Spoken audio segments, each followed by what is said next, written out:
some good angles here to work with. Here he goes, he's going to take off.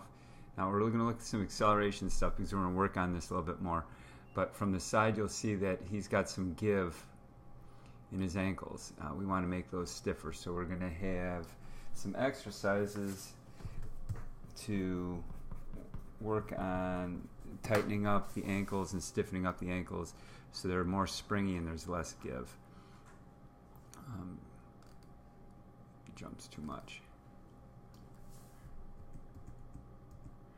Foot strike is out, but so he needs a little more rise when he's coming up. So you'll see, this computer hates going backwards.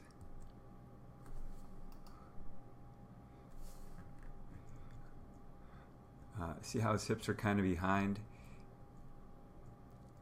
And he's kind of hunched. We need to start coming up a little bit more. A little more rise in projection, Stu McMillan terms. But he's much better than the previous tape, so you guys have done an incredible job. Foot strike is still a little bit out in front, but it's much better. This left ankle works pretty good, but it's going to look different from the side, but we're going to change up your prime times a little bit to try and get a little bit taller, but we're going to do a lot of tall work. Foot placement is a much better place, or knee is in a better place in relationship to the toe at toe off. This foot is better than the left, kind of sweeps right underneath, but we got to get that ankle down on the ground a little bit more. He's a little high in my opinion, which is why he doesn't get the big pop that he gets on this other side. So his foot placement is much better. See how that stride looks a little bit longer? He's getting a better foot placement, but he is greatly improved. In fact, from the side, it's very minor. We're going to do some very minor things if I just watched him from the side. So we'll switch up here to the front.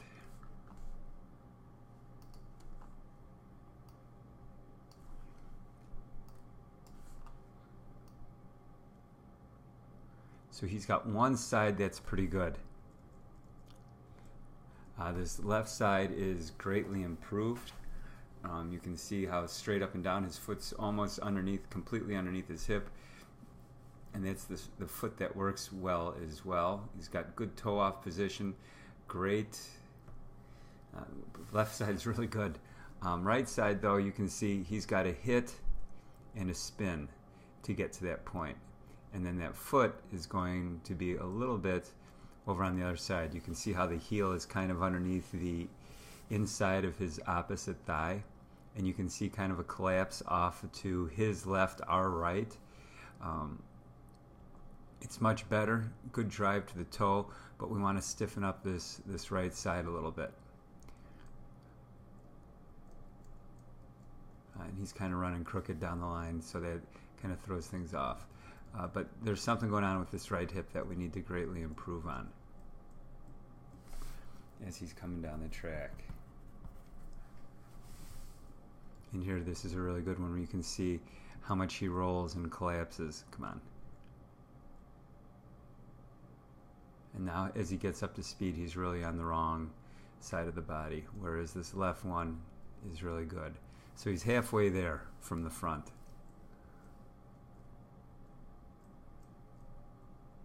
But not bad. If we watch him in his acceleration,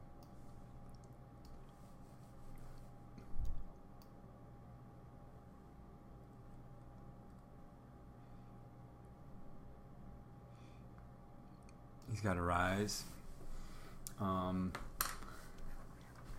Probably have butt comes up a little bit higher. We want about 135 degrees in that back leg, and that front leg, he's probably at a point where he needs to be 100 degrees.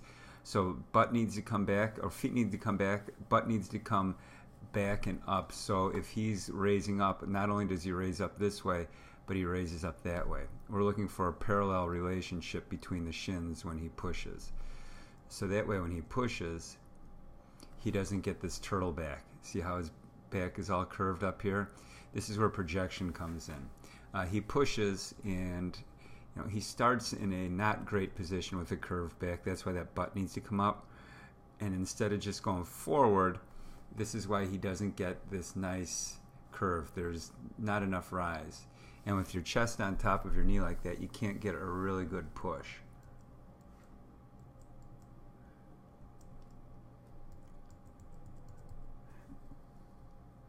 He could probably use, so when he is at that point right there, it's not horrible. But his hips need to come forward a bit more. That way that foot strike will be more underneath his hips instead of out in front. So that projection moment is going to be huge for him. It's a force equation. But again, see how his chest is down and is driving his knee up to his chest? That's not going to allow his hips to come forward. It's almost like they've pinched off the ability. These two areas, the knee and the chest coming together, won't allow the hips to come forward, which hurts his projection out of the hole.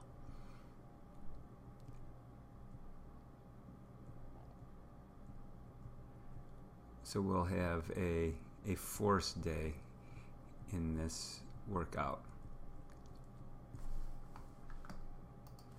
And then from the start from the back,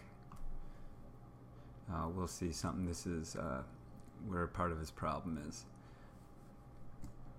So here comes his push. Now see how where his feet land, that they're almost directly in line. If we kind of drew a line through, you could see that his feet are almost right in front of each other. We need to work on some width between those feet as he pushes through. That will get him more power, and his feet will be able to come more behind him and instead of front. But without that width, he's going to land too far out in front. Left hip again works really well. Watch the right hip not work so well. See how in that mid-stance point, you can see that right hip not being able to hold up the left side, and there's a collapse on the one side. Whereas on this side at mid-stance, you can see that hip is high and that one is low.